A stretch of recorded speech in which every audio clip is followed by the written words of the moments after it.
안녕하세요. 마음복지사입니다. 여러분, 지금 마음이 어디에 가 있습니까? 혹시 여러분이 우울증을 앓고 계신다면 마음을 꼬리뼈 쪽, 허리 뒤쪽, 엉덩이, 벨트라인 근처, 그 근처면 됩니다. 그 근처에 두시면 좋을 것 같습니다. 몸의 중심을 잡아야 긴장이 풀립니다. 자세가 좋아야 몸의 중심이 잡히고 몸의 중심이 잡혀야 근육이 긴장하지 않습니다. 몸이 긴장하지 않아야 마음도 긴장하지 않습니다.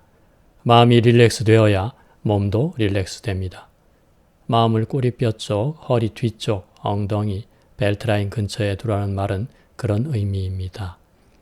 편가부라고 해서 편안하고 가볍고 부드럽게, 편안하고 가볍고 부드럽게 긴장을 푸시기 바랍니다. 자신을 공격하지 마십시오. 불쌍한 나, 착한 나, 자기에게도 구박받는 나. 남들은 당신을 좋은 사람이라고, 능력 있는 사람이라고 생각하고 있는데 정작 당신만 당신을 불만족스러워하고 있는 것은 아닌지 한번 생각해 보십시오. 당신은 착한 사람입니다. 당신은 남을 먼저 배려하는 사람입니다. 당신은 머리가 좋은 사람입니다.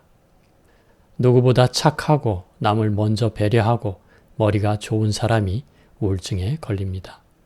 악한 사람, 자기만 아는 사람, 머리가 나쁜 사람은 우울증에 걸리지 않습니다. 어느 날 갑자기 찾아온 불행, 상실, 상처, 그것 때문에 우울증이 생깁니다. 아무 이유 없이도 우울증이 올 수 있습니다. 살다 보면 감기도 걸리고 고혈압도 오고 하는 것처럼 원인을 알 수 없이 느닷없이 우울증이 올 수도 있습니다. 이제 차차 편안해질 것입니다. 나아질 거예요. 이제 우울증에 대해서도 좋은 정보가 많아졌습니다. 알고 이해하면 길이 보일 것입니다. 제 동영상도 그것에 조금이라도 도움이 되었으면 좋겠습니다. 천천히 쉬엄쉬엄 들으세요. 한두 가지만 이해하셔도 되십니다. 한번 여쭤보겠습니다. 다음 중 누가 우울증을 가장 효과적이고 후유증 없이 극복할 확률이 높을까요? 1번 정신과 의사를 찾아간다. 2번 기도한다. 3번 명상한다. 4번 자신을 믿고 스스로 진지하게 길을 찾는다. 답은 무엇일까요? 제 영상을 보면서 스스로 찾아보시기 바랍니다. 자연스럽게 찾게 될 것입니다. 그러면 우울증 완치의 맥, 이 책은 제가 지금 쓰고 있는 책입니다. 이 책에 들어가서 하나하나 살펴보겠습니다. 왜 우울증을 주제로 정하셨어요? 한국인에게는 암보다 위험한 것이 우울증입니다. 한국은 자살률이 세계 4위, OECD 국가 중 1위라고 하고 우울증 천만 시대라고 불리고 있습니다. 2020년 기준 한국의 자살률은 OECD 국가 평균의 2배입니다. OECD 국가 평균 자살률은 11.1명인 것에 비해 우리나라는 23.6명에 달합니다. 한국에서 10대, 20대, 30대의 사망 원인 1위가 무엇인지 아십니까? 자살입니다. 그런데 그 자살의 60에서 80%는 우울증 등 정신질환이 원인이라고 합니다. 2021년 8월 보건복지부와 한국생명존중희망재단에서 발간한 전국 자살 사망 분석 결과 보고서에 따르면 2013년부터 2017년까지 5년간 전체 자살 사망자는 64,124명인데 이 중 56.2%가 우울증을 비롯한 정신질환을 겪은 것으로 나타났습니다. 우리나라의 자살률이 2020년 연령 표준화 인구 10만 명당 24.1명으로 OECD 회원국 최상위 수준으로 나타났습니다. 통계청이 발간한 한국의 안전보고서 2023에 따르면 한국은 24.1명으로 OECD 국가 중 가장 높았고 리투아니아, 슬로베니아, 일본이 뒤를 이었습니다. 한국 자살률은 OECD 평균의 2배를 상회했습니다. 10대, 20대, 30대의 사망 원인 1위가 자살이라니 놀라운데요. 아들이 자살했다, 딸이 자살했다, 엄마가 자살했다, 아버지가 자살했다. 이렇게 가족이 자살하는 경우가 많은데 다른 가족들은 그 사람이 우울증을 앓고 있었는지 자살한 다음에야 알게 되는 경우가 많습니다. 남은 가족들 심정은 어떻겠습니까? 지켜주지 못했다는 자책감, 죄책감 때문에 다른 가족도 극단적인 선택을 하는 경우가 생깁니다. 한 사람의 우울증이 가족 전체의 파탄으로 이어지고 있습니다. 한국에는 왜 이렇게 자살이 많을까요? 분명한 것은 우울증 환자는 많은데 우울증 치료는 제대로 되고 있지 않다는 점입니다. 한국은 미국 등에 비해 우울증 치료율이 낮습니다. 우울증 치료율은 일반인을 대상으로 우울 척도를 분석해서 중증도, 심함, 매우 심함에 해당하는 우울증 환자 중 실제 치료를 받는 비율을 말합니다. 대한우울자살예방학회에 따르면 한국의 우울증 치료율은 11%로 OECD 국가 중 최저 수준인데 미국의 우울증 치료율은 66%라고 합니다.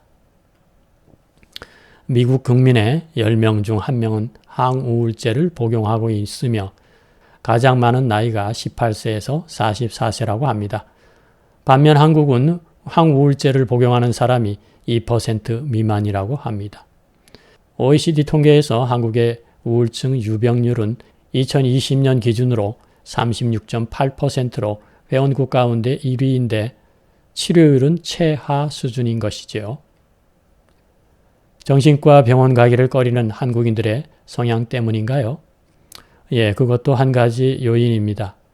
아직도 한국에서는 정신과 진료에 대한 부정적인 인식이 높습니다.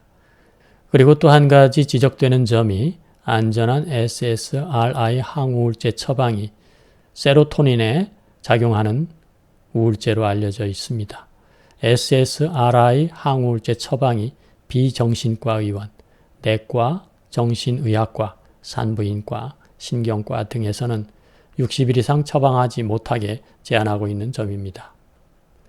우리나라가 원래는 그런 제한이 없다가 2002년 3월부터 정신과 의사만 60일 제한 없이 안전한 SSRI 항우울제 처방을 할 수 있게 되었다고 하고 그때부터 우울증 환자와 자살률이 급증했다고 합니다. 한국도 세계 대부분의 나라처럼 SSRI 항우울제의 처방 제한을 폐지하고 세계의 모든 나라들과 같이 1차 의료 및 병원에서 비정신과 의사들도 우울증을 조기에 진단하고 치료하게 하면 한국의 자살률은 지금의 반으로 줄일 수 있다는 주장이 있습니다. 그리고 한국인들이 아직도 우울증에 대해 정확하게 알고 있지 못한 것도 큰 문제입니다. 우울증을 개인이 정신적으로 극복해야 할 문제인 듯이 오해를 하고 있다 보니 우울증을 앓고 있는 가족이나 지인에게 적절한 대처를 하지 못하고 있습니다. 지인이나 가족들이 적절히 대처를 하고 의사의 치료를 제때 받는다면 자살률은 현저히 줄어들 것입니다. 우울증이 있는 분에게 딱 한마디 조언만 하라면 어떻습니까? 정신과 의사를 찾아가세요 라고 말씀드릴 수 있습니다. 정신과 의사를 찾아가면 다 되는데 왜 이 책을 쓰셨는지요? 3분 진료, 5분 진료라는 말이 있습니다. 그만큼 우리나라 의사 선생님들의 진료 시간이 짧다는 말이겠지요. 우울증은 생각보다 복잡한 질환입니다. 약물 치료와 함께 정신치료, 상담치료, 정신치료와 상담치료는 약간의 차이는 있습니다. 정신치료를 병행해야 하는 병이고 완치까지는 오랜 시간이 필요합니다. 재발률도 높은 병이고 우울증을 겪어보신 분과 아닌 분의 식약차가 가장 큰 병입니다. 우울증을 겪어보지 않은 분이 우울증을 이해한다는 건 쉽지 않겠죠. 이 책을 통해 우울증의 증상, 원인, 치료 방법 등을 알아두시면 우울증 대처에 큰 도움이 될 것입니다. 잘 먹고 잘 자고 운동 잘하면 우울증도 좋아지지 않을까요? 물론입니다. 문제는 우울증 환자는 어떤 충격과 스트레스로 인해 이런 기본 생활 패턴이 무너져 있다는 점이지요. 약물의 도움을 받지 않으면 현실적으로 극복이 어려운 면도 있습니다. 정신 문제인데 약을 꼭 먹어야 하나요? 마음을 잘 조절하면 될 것 같은데요. 일반적으로는 그렇지가 않습니다. 우울증은 정신질환이 아니고 전신질환이다라는 말이 있습니다. 마음뿐 아니고 온몸이 다 아픈 병이고 기본적으로 몸의 병입니다. 개인의 의지적 노력으로 극복하기는 현실적으로 어려움이 많습니다. 전문적인 치료를 받아야 하며 약물 치료가 기본입니다. 꼭 약을 먹어야 하는 이유를 설명해 주세요. 우울증은 뇌 안의 신경 전달 물질의 균형이 깨지는 현상이라고도 정의할 수 있습니다. 나쁜 스트레스, 즉 뇌가 감당하기 어려운 큰 충격이나 상실, 만성적인 스트레스 때문에 호르몬 체계에 이상이 발생한 것입니다. 이른바 행복 호르몬으로 거론되는 세로토닌, 도파민, 노르에피네프린 같은 호르몬이 충분히 분비되지 않거나 충분히 분비되더라도 전달체계 이상으로 뇌에 전달되지 않는 것이 우울증의 기본 구조입니다. 왜 이런 현상이 일어날까요? 우울증의 대부분, 한 70% 정도는 뇌세포의 변이가 그 원인이라고 알려져 있고 이 뇌세포 변이를 치료하기 위해 약물 치료가 필요한 것입니다. 호르몬 문제라면 약을 먹지 않고 음식으로 해결할 수 있지 않을까요? 예를 들어 행복 호르몬이 많이 들어가 있는 음식을 먹는 방법이요. 그렇게 간단하지가 않습니다. 그런 음식을 아무리 많이 먹고 그래서 행복 호르몬이 많이 분비되어도 그것이 뇌에 전달되지 않는 것이 우울증입니다. 세로토닌을 예를 들어 설명해 보겠습니다. 뇌 안에는 세로토닌을 감당하는 부위가 있습니다. 솔기핵이라는 곳입니다.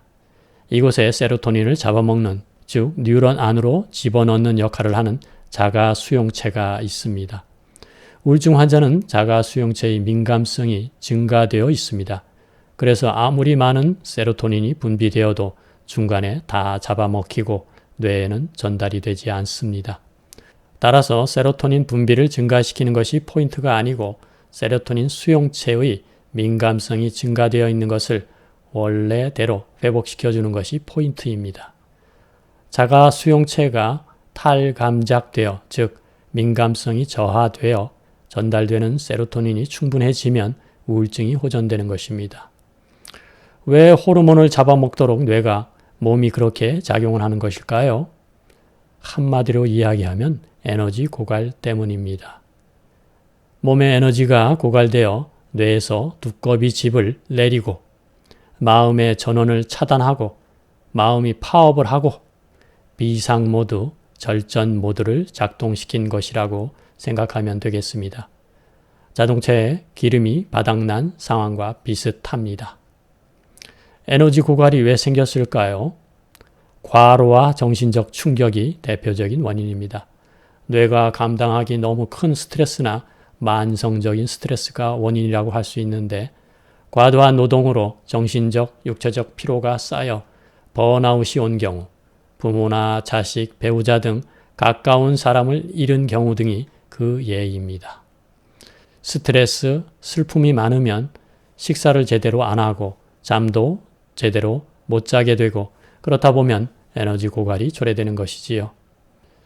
에너지가 고갈되었을 때 우울증이 오는 이유는 무엇인지 좀 더 자세하게 설명해 주십시오.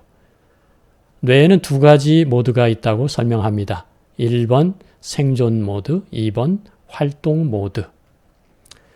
일상적인 상태일 때는 활동 모드 상태에 있다고 볼 수 있는데 생존의 위협이 발생하는 등 비상사태가 발생하면 생존 모드가 발동된다고 볼 수 있습니다.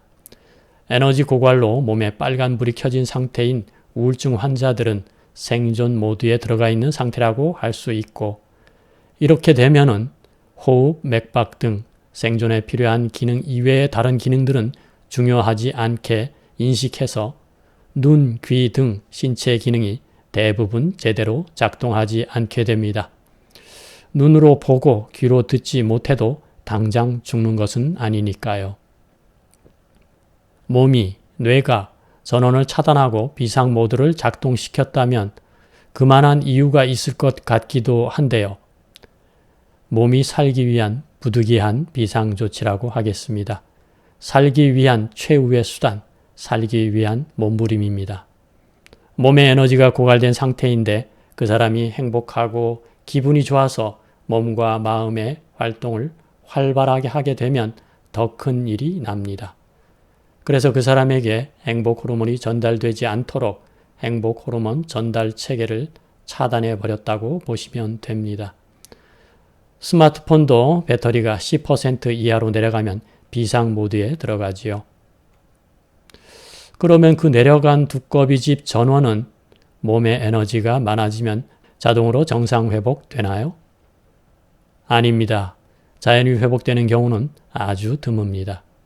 영양을 충분히 섭취해서 몸에 활력이 생겨도 한번 내려간 두꺼비집은 약을 먹지 않는 한 쉽게 정상으로 회복되지 않습니다. 약을 먹어야 신경 전달 체계가 비로소 회복됩니다. 약을 먹는다고 즉시 회복되는 것은 아니고 보통은 복용 후 2주 정도 지나면 효과가 나타납니다.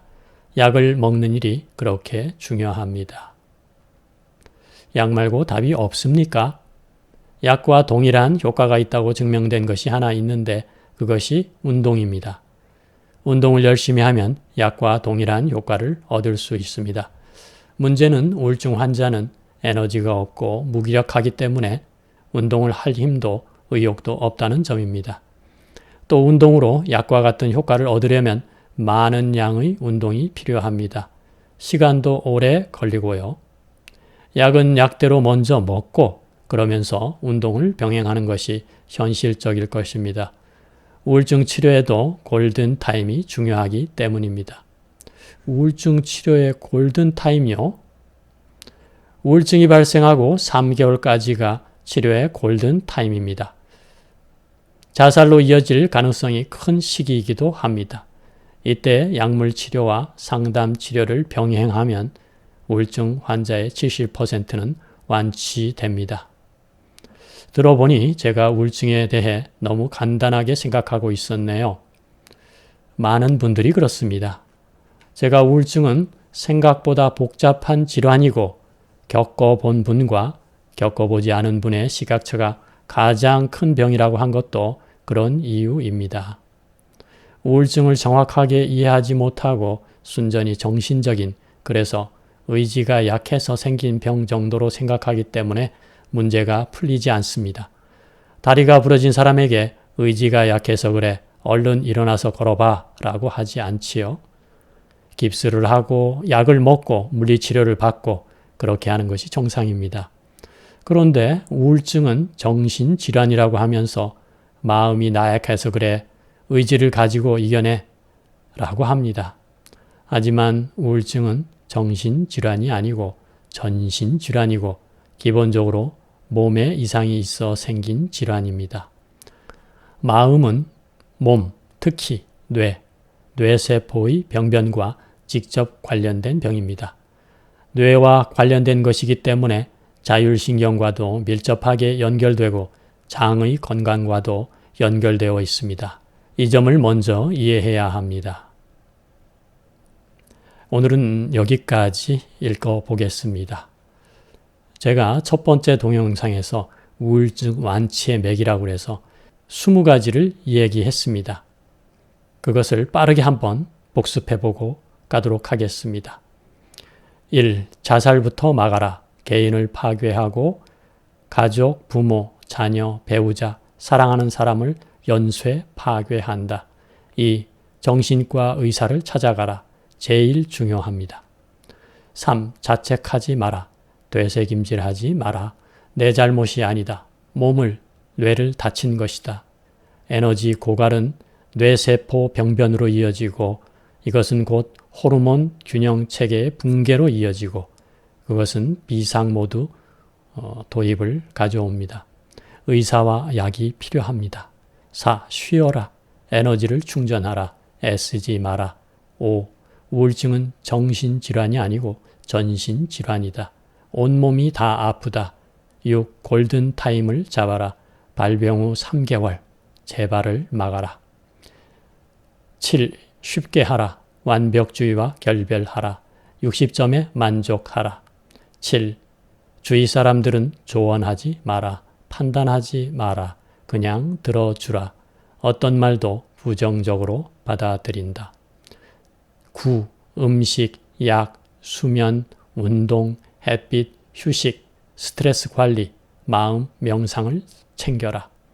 10. 운동하라. 무작정 움직여라. 밖으로 나가 걸어라. 햇빛을 쐬라. 11. 안전기지와 함께하라. 혼자 있지 마라.